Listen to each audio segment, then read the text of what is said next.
We could get on your mental airplane. We're going to switch from Africa and going to Central America to learn about an exceptional project in Nicaragua from PDG Larry Wright. Well, I'm glad I can see all of you out there. I brought this guitar. I mean, after I saw Jeannie, I figured this has got to be a great tool. So I don't know how to play it. Julie will accompany here. Thank you for the invite to be here and give you an update on the Nicaragua project. I've been past district governor now for 20 years. 20 years ago. You know, time flies. But, you know, we've had some great alums as club presidents. To name three of them, past Governor Bob Gallagher was one of our club presidents. Roberto Sanchez was one of our club presidents. Donna Schmidt was one of our club presidents. So we had a great class 20 years ago. And like Mike McCullough, who copyrighted the Golden Year of Rotary, that was already taken. So we decided that we were going to copyright the Naugahyde Year of Rotary. What do you think? Pretty darn good.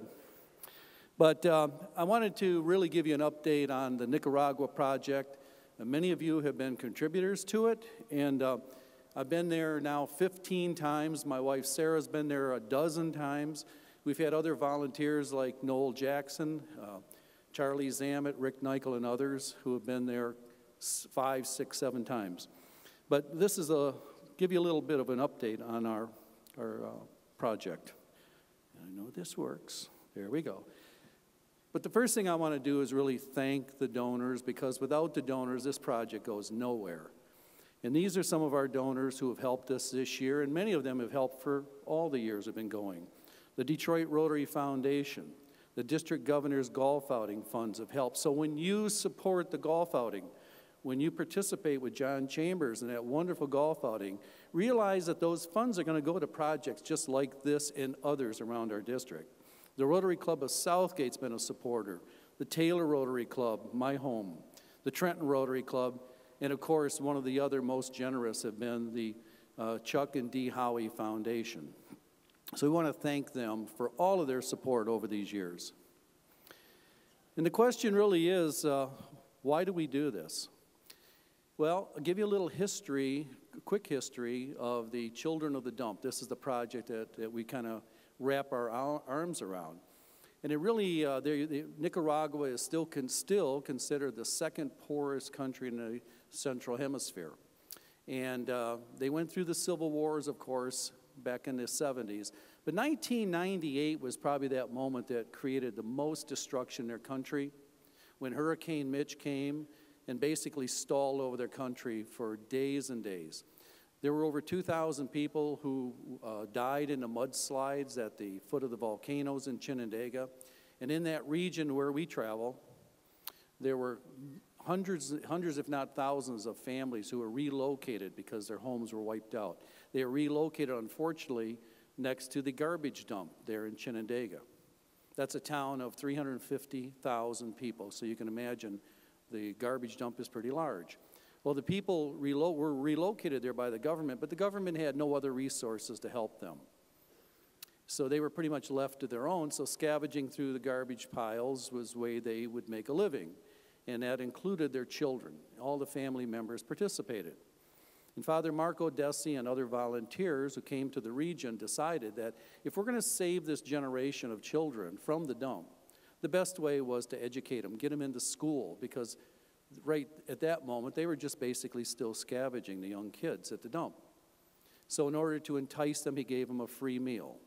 And thus began the beginning of this whole program that we've been kind of wrapped our arms around in helping the children of the dump. We do it in many ways. They do it with the schools, they do it with trade schools, and they also do it with a hospital. And that's kind of our new venture. So they built a hospital, but unfortunately the hospital is only used when there's volunteers.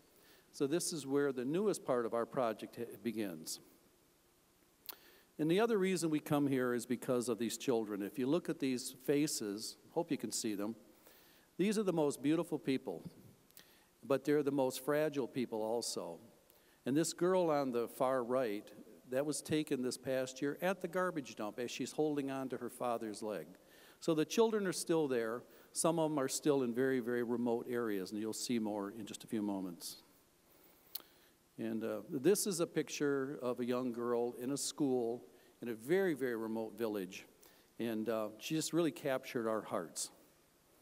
So I'm going to talk a little bit now about our dental team. And Mr. Gallagher is going to help me here with a nod of the head and a little click of the button.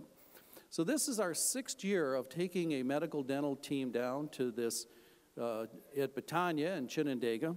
And this team has got quite a history of service where we've been focusing recently on especially dental care. And so you can see our team members, and we have kind of a unique shirt every year that we wear. And just to introduce you to some of the team leaders, we have Dr. Noel and Debbie Jackson from the Trenton Rotary Club. Noel comes, he's been there for five years now. And he also brings 2 of his hygienists who also accompany us. We have Dr. Charlie Zamet from the Southgate Rotary Club, and he brings his hygienist, Lisa Chamberlain, to participate. Another thing that Charlie does, by the way, with the Southgate Rotary Club, he's been bringing these water filter containers and been distributing them throughout the different schools in the area. Here, let me back up one. Here you see Dr. Rick Nichol. He and his wife Margaret also come. That's not Margaret, by the way. But he and his wife from the Trenton Rotary Club also join us on this trip. And along with that, we have Dr. Bruce Diven from the Trenton Rotary Club. We have other volunteers, and then my wife Sarah and I go there. And we're pretty much the logistics people who put the team together, the trip together, all the travel. And I want to point out one thing about the team. Even though we get a lot of good support, each of the team members pays for their own round-trip airfare. And they also pay a stipend towards their lodging. So, I'll tell you a little bit about this. This is an interesting picture because this is what 3 extractions in a row looks like in this little dental clinic, these poor children. But we spend about a week, nearly 5 days. They have done service to over 200 children, 20 adults, all free, all free. And one of the other things they're teaching is dental care and hygiene. So it isn't just about extracting teeth. They put sealants on teeth. They fill the cavities and fix the cavities, but they teach them oral hygiene, such as flossing and so on. And so we spend that week around the city. In fact, we use the dental clinic at the hospital, which, by the way, our district, through Richard and Pat Donahue, helped to expand that into its actual dental clinic there at the hospital. And then we also go out into the city to 2 other clinics, and so our volunteers kind of spread throughout the city. Okay, the next slide. You can see Charlie and doing service in one of the, this is a clinic, by the way, in the hospital. And let's see the next one. This is one of our volunteers who speaks fluent Spanish. Let me back that up, please. And Leslie, and just marvelous. She's been just great with the kids and been a great asset. So even though we're not medical people necessarily, all of us, some of us have skills like speaking Spanish as a translator and so on that bring a lot of value. The next slide, though, I want to show you, is a young man, Eduardo Avicito. And Eduardo, we met him as a translator years ago. Since that time, we've been relying on him to help us put this trip together. So he lines up the buses, he lines up the hotels, and a lot of our other excursions. He's been just marvelous, and since this time, he's branched out and become really his own little tourist business in Nicaragua, believe it or not. But I'm going to tell you a little bit about, I'm going to back up one more, right there, okay. I'm going to tell you a little bit about one of the projects, because along with the dental work that we do, some of the members have also been able to raise some money through their friends. And so we've taken this pool of money, and we reached out further into the community. So this has been one of the most marvelous years, marvelous teams that we put together. We were introduced to this poor little school, 45 minutes out into the country. And you can see this is a classroom. It's a one-building classroom, earthen floor, metal roof, all the wood on the sides. And we went there to see how can we help this group, rather. We said to the teacher, what do you need the most? And we were shocked. He said, I really need a map of Nicaragua because I teach geography, and I don't even have a map. Well, we knew he needed a lot more.